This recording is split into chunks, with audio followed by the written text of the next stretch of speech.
नमस्कार दोस्तों, स्वागत है आपका हमारे चैनल में। मैं आज आपको बताने जा रही हूँ अमरनाथ के 7 रहस्य। अमरनाथ की गुफा श्रीनगर से करीब 145 किलोमीटर की दूरी हिमालय पर्वत श्रेणियों में स्थित है। समुद्र तल से 3978 मीटर की ऊंचाई पर स्थित यह गुफा 150 फीट ऊंची और करीब 90 फीट लंबी है। भगवान शिव ने इसी गुफा में माता पार्वती को अमरत्व का रहस्य बताया था, इसलिए इस गुफा को अमरनाथ गुफा कहा जाता है। अमरनाथ यात्रा पर जाने के लिए 2 रास्ते हैं। एक पहलगाम होकर जाता है और दूसरा सोनमर्ग बालटाल से जाता है। यानी देश भर के किसी भी क्षेत्र से पहले पहलगाम या बालटाल पहुंचना होता है। इसके बाद की यात्रा पैदल की जाती है। आइए जानते हैं अमरनाथ गुफा का पौराणिक इतिहास और 7 रहस्य। पहला, दर्शन से मिलता है 1000 गुना पुण्य। पुराण के अनुसार काशी में दर्शन से 10 गुना, प्रयाग से 100 गुना और नैमिषारण्य से 1000 गुना पुण्य देने वाले श्री बाबा अमरनाथ के दर्शन हैं और कैलाश को जो जाता है वह मोक्ष पाता है। दूसरा, बाबा बर्फानी नहीं अमरेश्वर को हो। अमरनाथ गुफा के शिवलिंग को अमरेश्वर कहा जाता है। इसे बाबा बर्फानी कहना गलत है। इस हिमलिंग के आसपास जो बर्फ़ फैला रहता है वह कच्चा और मुलायम होता है, जबकि हिमलिंग का बर्फ़ ठोस होता है। यहाँ की यात्रा जुलाई माह में प्रारंभ होती है और यदि मौसम अच्छा हो तो अगस्त के पहले सप्ताह तक चलती है। हिंदू माहानुसार आषाढ़ पूर्णिमा से प्रारंभ होती है यात्रा और पूरे सावन महीने तक चलती है। तीसरा, शिव जी ने की थी गुफा की यात्रा। ऐसी मान्यता है कि भगवान शिव इस गुफा में पहले श्रावण मास की पूर्णिमा को आए थे, इसलिए उस दिन को अमरनाथ की यात्रा का विशेष महत्व मिला। रक्षाबंधन की पूर्णिमा के दिन ही छड़ी मुबारक भी गुफा में बने हिम शिवलिंग के पास स्थापित कर दी जाती है। इस तरह बनता है शिवलिंग। गुफा की परिधि लगभग 150 फुट है और इसमें ऊपर से बर्फ़ की पानी की बूंदें जगह जगह टपकती रहती हैं। यहीं पर सेंटर में एक ऐसी जगह है जिसमें टपकने वाली हिम बूंदों से लगभग 10 फुट लंबा शिवलिंग बनता है। गुफा के सेंटर में पहले बर्फ़ का एक बुलबुला बनता है जो थोड़ा थोड़ा करके 15 दिन तक रोज़ाना बढ़ता रहता है और 2 गज से अधिक ऊंचा हो जाता है। चंद्रमा के घटने के साथ साथ भाभी घटना शुरू कर देता है और जब चांद लुप्त हो जाता है तो शिवलिंग भी विलुप्त हो जाता है। चंद्र की कलाओं के साथ हिमलिंग बढ़ता है और उसी के साथ घटकर लुप्त हो जाता है। चंद्र का संबंध शिव से माना गया है। आश्चर्य की बात यही है कि यह शिवलिंग ठोस बर्फ़ का बना होता है, जबकि अन्य जगह टपकने वाली बूंदों से कच्ची बर्फ़ बनती है जो हाथ में लेते ही भुरभुरा जाती है। मूल अमरनाथ शिवलिंग से कई फुट दूर गणेश, भैरव और पार्वती के वैसे ही अलग अलग हिमखंड बन जाते हैं। 5वां, अमरनाथ के अमर वचन। अमरनाथ की गुफा में ही भगवान शिव ने अपनी पत्नी देवी पार्वती को अमरत्व का मंत्र सुनाया था और उन्होंने कई वर्ष रहकर यहाँ तपस्या भी की थी, तो यह शिव का एक प्रमुख और पवित्र स्थान है। दरअसल शास्त्रों के अनुसार इसी गुफा में भगवान शिव ने माता पार्वती को अमृत का रहस्य बताया था। माता पार्वती के साथ ही इसी रहस्य को सुख यानी तोता और 2 कबूतरों ने भी सुन लिया था। यह सुख बाद में सुखदेव ऋषि के रूप में अमर हो गए, जबकि गुफा में आज भी कई श्रद्धालुओं को कबूतर का एक जोड़ा दिखाई देता है, जिन्हें अमर पक्षी भी माना जाता है।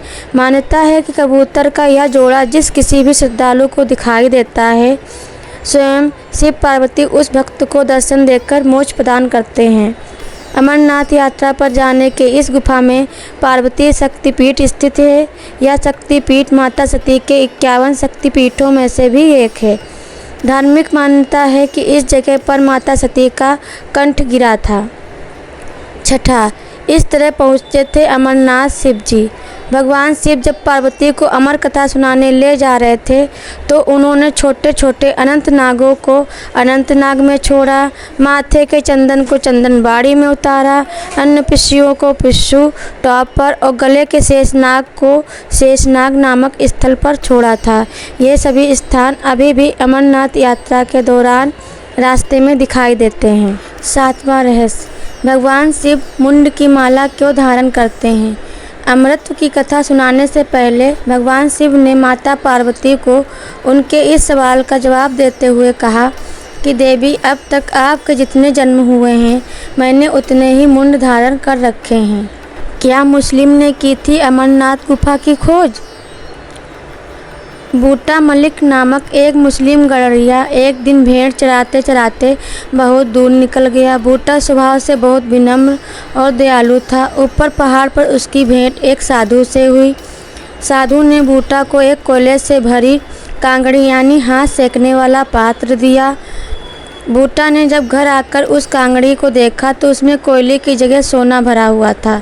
तब वह उस साधु को धन्यवाद करने पहुंचा, लेकिन वहां साधु नहीं मिले और एक गुफा दिखी। जब बूटा मलिक ने उस गुफा के अंदर जाकर देखा तो बर्फ से बना सफ़ेद शिवलिंग चमक रहा था। उसने यह बात गांव वालों को बताई और इस घटना के 3 साल बाद अमरनाथ की पहली यात्रा शुरू हुई। तभी से इस यात्रा का क्रम चल रहा है। बूटा मलिक के वंशज आज भी इस गुफा और शिवलिंग की देखरेख करते हैं। गुफा का पौराणिक इतिहास। कश्मीर घाटी में राजा दक्ष और ऋषि कश्यप और उनके पुत्रों का निवास स्थान था। पौराणिक मान्यता है कि एक बार कश्मीर की घाटी जलमग्न हो गई। उसने एक बड़ी झील का रूप ले लिया। तब ऋषि कश्यप ने इस जल को अनेक नदियों और छोटे छोटे जल स्रोतों के द्वारा बहा दिया। उसी समय भृगु ऋषि पवित्र हिमालय पर्वत की यात्रा के दौरान वहां से गुजरे। तब जल स्तर कम होने पर हिमालय की पर्वत श्रृंखलाओं में सबसे पहले भृगु ऋषि ने अमरनाथ की पवित्र गुफा और बर्फ के शिवलिंग को देखा। मान्यता है कि तब से यही स्थान शिव आराधना और यात्रा का प्रमुख देव स्थान बन गया, क्योंकि यहाँ भगवान शिव ने तपस्या की थी। अमरनाथ गुफा को पुरातत्व विभाग वाले 5000 वर्ष पुराना मानते हैं, अर्थात महाभारत काल में यह गुफा थी। लेकिन उनका यह आकलन गलत हो सकता है, क्योंकि सवाल यह उठता है कि जब 5000 वर्ष पूर्व गुफा थी तो उसके पूर्व क्या गुफा नहीं थी? हिमालय के प्राचीन पहाड़ों को लाखों वर्ष पुराना माना जाता है।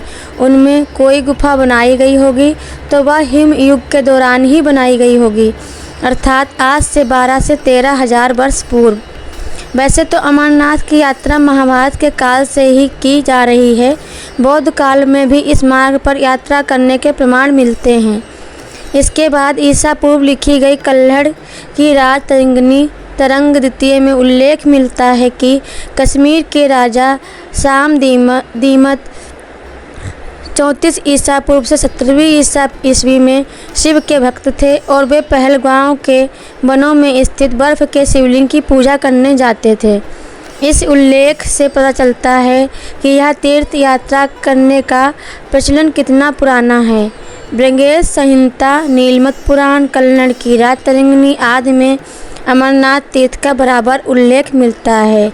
धन्यवाद। अगर आपको हमारा वीडियो पसंद आया है तो please like, share and subscribe करें।